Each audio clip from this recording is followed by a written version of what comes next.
Welcome to Star Expose. If you love celebrity news and real entertainment updates, you're in the right place. There are stories that unfold quietly behind the brightest smiles, stories that begin in laughter, in light, in moments so full of joy you can almost hear the heartbeat of hope itself. For Jenna Hager, that story began like a sunrise, soft, golden, and filled with promise. The producers had noticed something different about her that morning. She was radiant, glowing, her laughter lighter than usual, the kind of laughter that spills from someone who's carrying a secret too beautiful to contain. As the cameras rolled, she touched her belly, almost unconsciously, a tender little gesture that said more than words ever could. Behind the scenes, whispers began to spread. Was Jenna expecting? Her family and friends had been praying, hoping, waiting, and now it seemed those prayers had been answered. Jenna's pregnancy felt like a miracle, a promise kept, a blessing renewed. As the daughter of a president and a woman who had grown up before America's eyes, she had long since learned to share her milestones with grace and gratitude. But this time felt different. This time it was personal, sacred. She was ready to let the world in on her joy. Yet happiness can be fragile. Life, in all its beauty, often carries both light and shadow in the same breath. And Jenna had no idea how much her heart would be tested in the days ahead. It was early on a Tuesday. She just wrapped a joyful segment with Hoda, laughing about family recipes and motherhood. The kind of moment that reminded her why she loved her work. Connecting, laughing, bringing warmth to millions. But that night, when she shared her secret with a close friend, something shifted. A feeling, a stillness, a quiet pause that didn't feel right. She brushed it off at first. Every mother knows that sense of worry that sometimes comes uninvited. But as dawn broke and she went for her checkup, her world began to spin. Monitors beeped, nurses exchanged uneasy glances. Then came the silence, that haunting, heavy silence that says everything without a single word. The doctor's voice broke through, trembling, gentle, but devastating. "I'm so sorry. There's no heartbeat." 3 words no parent should ever hear. That day, the world kept turning. Television reruns showed Jenna's smiling face, the same light that had brightened so many mornings. But behind those smiles was a storm she couldn't speak of yet.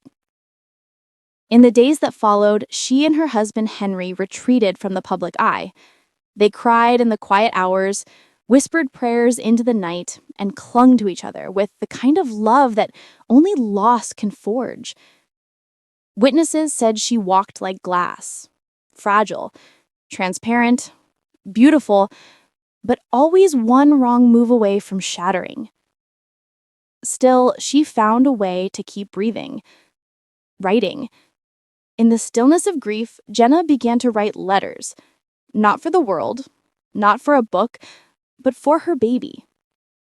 Letters filled with love, longing, and the hope that maybe, somehow, somewhere, her words could still be heard.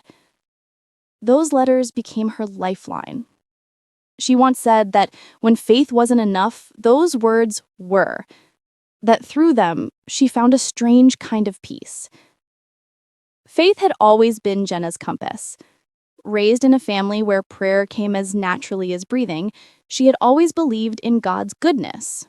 But in the face of heartbreak, even the most steadfast faith can tremble.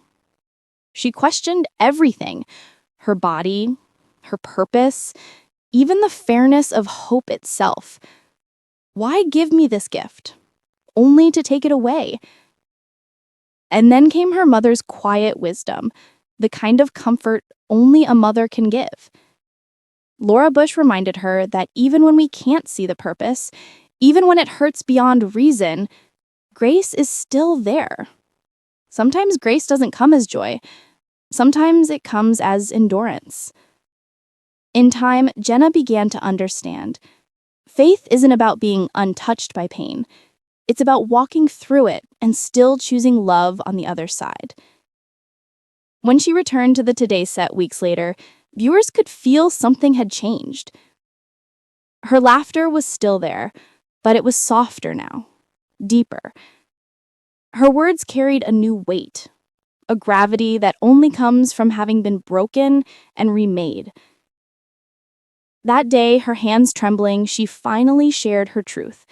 She spoke about her loss, gently, openly, courageously. Her voice cracked, her eyes filled, and the studio fell silent. Across the country, women watching from their living rooms began to cry too. And then something extraordinary happened. The messages poured in. Thousands of them, women sharing their own stories of miscarriage, of stillbirth, of dreams that had slipped away.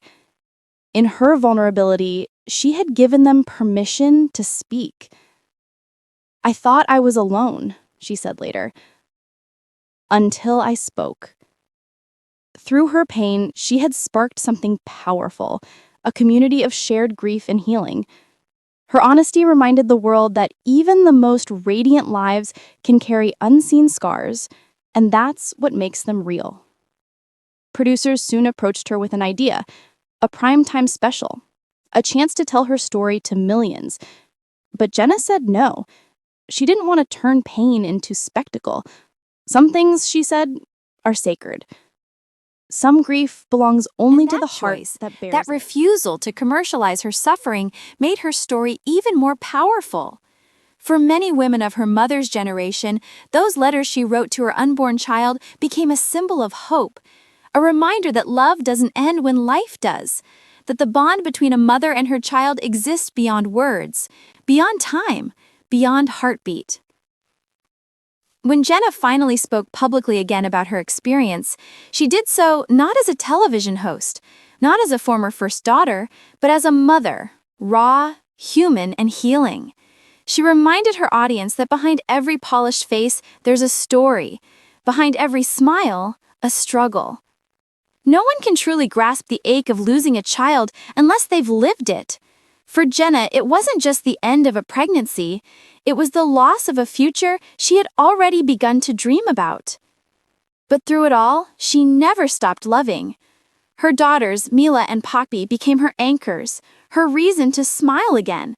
Their laughter filled the spaces where sorrow had lived, reminding her that joy can coexist with grief, that even after the darkest night, the morning still comes.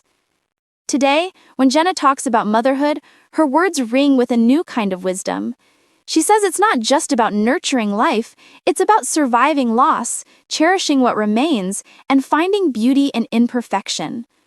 Her story is a portrait of resilience, of a woman who faced the unimaginable and still found her way back to light, of a family that held each other close through heartbreak and learned to laugh again.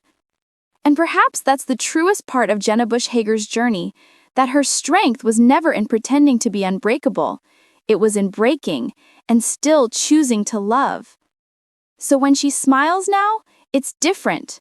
It's softer, truer, a reminder to every person watching that healing doesn't erase pain, it transforms it. Through her honesty, Jenna has given countless others the courage to speak their truth, to grieve out loud, and to find grace even in loss. Because sometimes the most beautiful stories aren't the ones that end in triumph. They're the ones that begin again in quiet resilience, in whispered prayers, and in the kind of love that endures even through heartbreak. Jenna's journey reminds us all, even in life's darkest valleys, there are glimmers of light, laughter shared, memories cherished, and hope waiting patiently on the other side of pain. And if you listen closely, you can still hear her laughter. Not the light, carefree laugh of before, but one deeper, wiser, more alive than ever. A laughter that says, "I have walked through the storm, and I am still here." Thanks for watching Star Expose. Don't forget to like, subscribe, and stay tuned for the next big story.